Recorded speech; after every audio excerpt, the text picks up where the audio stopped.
Nés en Afrique ou dans les métropoles occidentales, ils ont des origines mêlées et un point commun, être issus de parents africains et européens. Formés loin du continent, ces joueurs binationaux constituent aujourd'hui un vivier essentiel pour les sélections africaines. Malgré les attaches familiales fortes avec l'Afrique, nombre d'entre eux effectuent d'abord leur classe dans les équipes de jeunes européennes avant d'opérer un changement de nationalité sportive. Parce que j'ai toujours voulu jouer avec cette nation car c'est mon pays.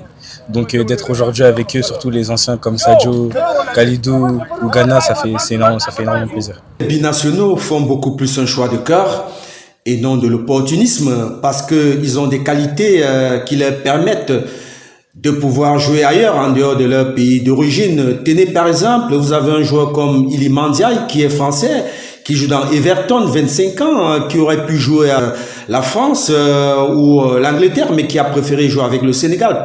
Un choix parfois tardif qui suscite des réactions contrastées. Pour certains supporters africains, l'arrivée de ces joueurs après un premier engagement ailleurs est assimilée à une forme d'opportunisme, notamment au regard de ceux qui ont toujours défendu les couleurs nationales sans hésitation.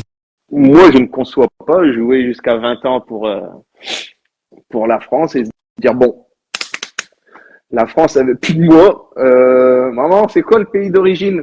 Ouais, nous on est du Ghana. Bon, bah écoute, finalement, j'adore le Ghana.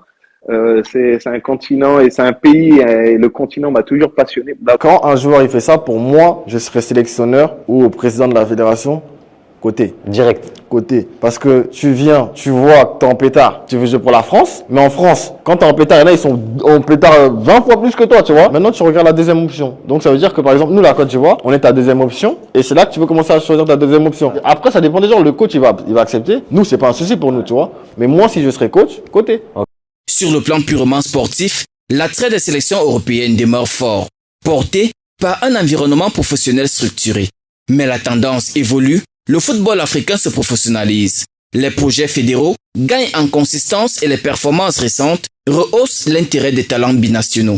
L'Afrique n'est peut-être pas encore le premier choix systématique, mais elle apparaît désormais comme une option assumée.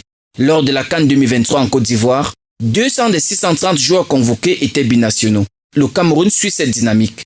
Dans la liste des 28 joueurs retenus par David Pagou, 10 binationaux figurent, parmi lesquels Brian Bomo, Eric Junior Dina Ebimbe, Franck Magri ou encore Simon Gapandouetbou.